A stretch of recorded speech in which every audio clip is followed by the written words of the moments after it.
All right, we're here today looking at Direct Experience by Wess Meets West, a band I am in. And I have not looked at this session since 2017, probably in August. Looks like August when we finished it. Let's take a look around, and I think we're going to be pleasantly surprised by a few things. So this is kind of the A section when the band comes in.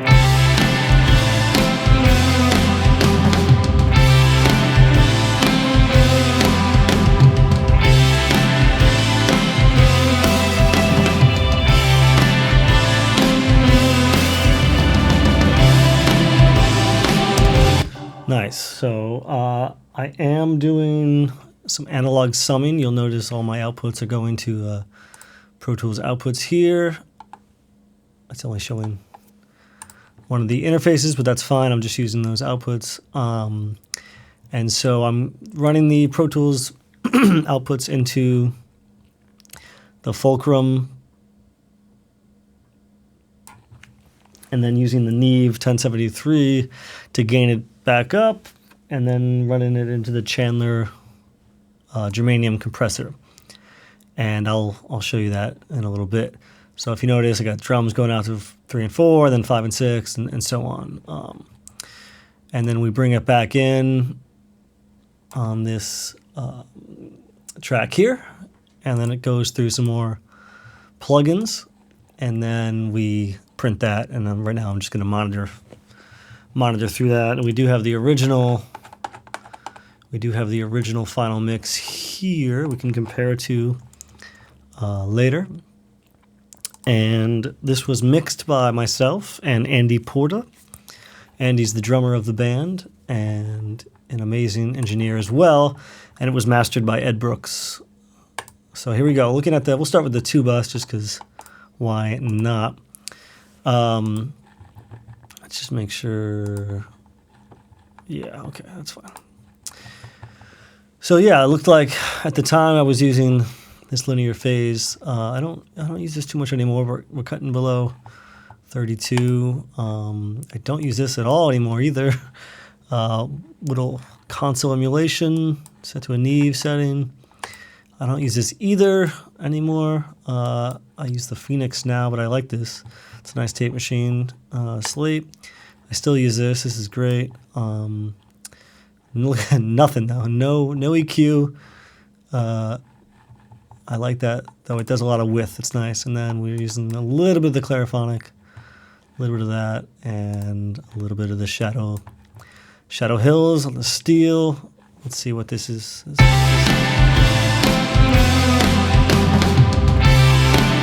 yeah, it's just hitting a little bit. And then you can see I usually keep a meter on the master just to make sure we're not getting too crazy here. Here, I'll turn off the 2-bus here. Okay, I'm gonna add them in one by one. Nice. See, it adds gain. It just adds gain and kind of width. It's nice. Let's see what that sounds like on this section here.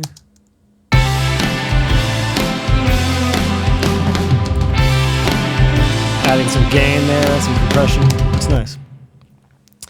So that's the 2-bus. I'll close this. I guess we'll just look at kind of session organization first. There is a long kind of ambient intro. So it starts here, and then there's some tempo changes along the way. 116, 18, 120, 122, 124.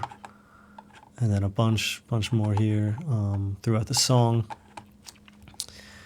And then we have a kick, a trigger, a snare, a trigger of the snare. The toms are edited, so we edited the toms, so they're just going to play when they play. And a hi-hat mic. We have an overheads. We have a PZM, the Bach in the room. We have 2 more rooms. We did a whole nother video on all the placement and all the mics, so we can take a look at that if you're interested in the placement. And we have the drums. The drums are going to a bunch of parallel. Aux is here. And some percussion, tambourine, some extra cymbals. We have 3 bass tracks because, as I recall, we did a pre-pedal board and a post-pedal board, so that would be distortion and reverb and such. And then we did, because there was so many tempo changes, we let the plug-in delay do that. And then we start with Nick's guitars, a bunch of guitars, all guitars, ukulele. And we do my guitars, Sam guitars, and then we have Sam acoustic, and then we have some special effect stuff, and we have some keys. Justin played keys. Justin Crass played some keys here, and then we did. I played some keyboards too. I think Andy might have helped with those as well. And then we did some strings here, and then there's some vocals actually too. So why don't we start? We'll start in reverse order because that's always fun. You can get these tracks too online on the Cambridge website. Okay, so there's nothing on these, but I'm almost positive I'm almost positive Eric just called me. Eric Alfizi, bass player extraordinaire. I am almost positive. No, we didn't. I wonder if. I guess we didn't do anything to these. That seems odd. I guess we didn't tune these. I thought we would have tuned these. That's funny. They sound good. Little EQ, little compression, and then right into the verb. Why not?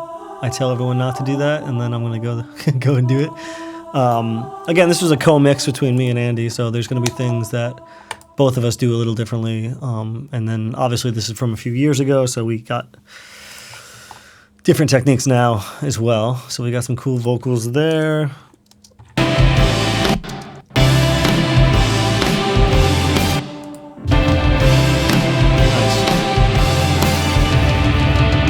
So that's easy. Now let's move on to the strings. The strings are easy too. It looks like, yeah, we just used East-West at the time. And looks like we automated a mute for some reason.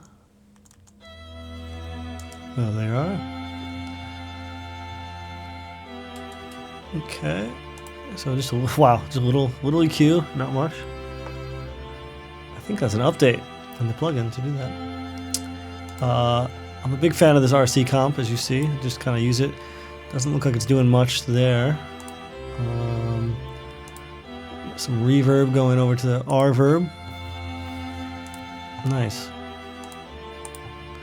How much reverb? Just a very little bit. So that's just all East-West MIDI strings. Let's hear these.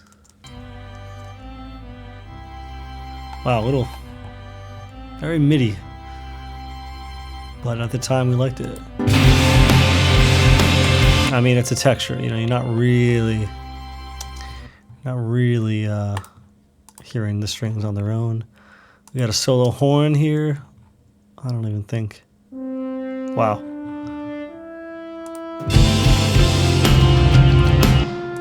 You can hear it. That's so funny. You can hear it. And then I'll come back to those. So we have a felt piano and then an East-West piano. I think it's the Steinberg D or B. So that's the felt. I believe that's the, it's the felt piano and the Spitfire felt piano. And then East-West piano. And then Justin has these beautiful leads here. Some Rhodes. Which are they coming halfway?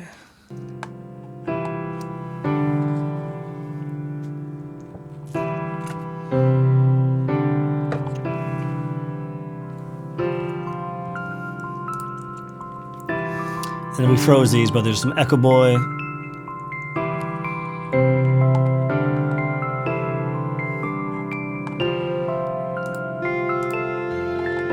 So that's all some MIDI there. Just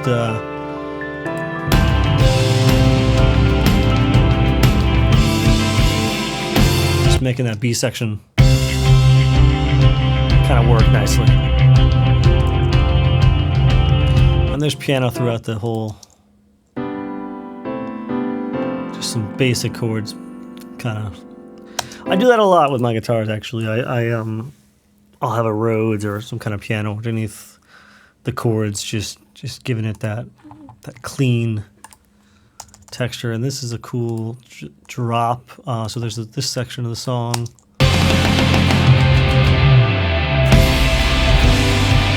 So yeah, there's a big drop, and then we do this.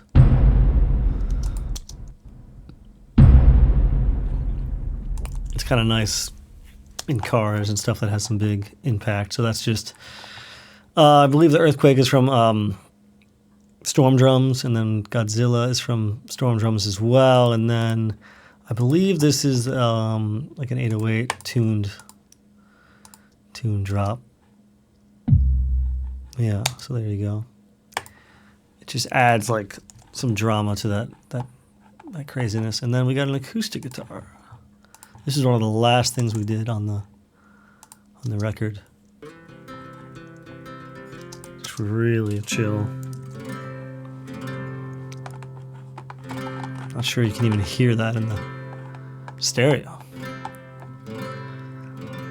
I don't know what that's about. Oh, we might have done 2 mics. I don't have any recollection of that. I never use this either. Okay.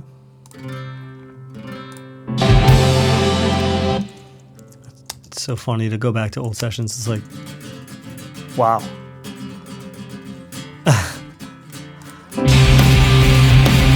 Good thing it's mine, and I can kind of sit here and be like, well, I really like the final product, but some of the stuff in there is really really funny to go back and hear what you want to lay down, you know.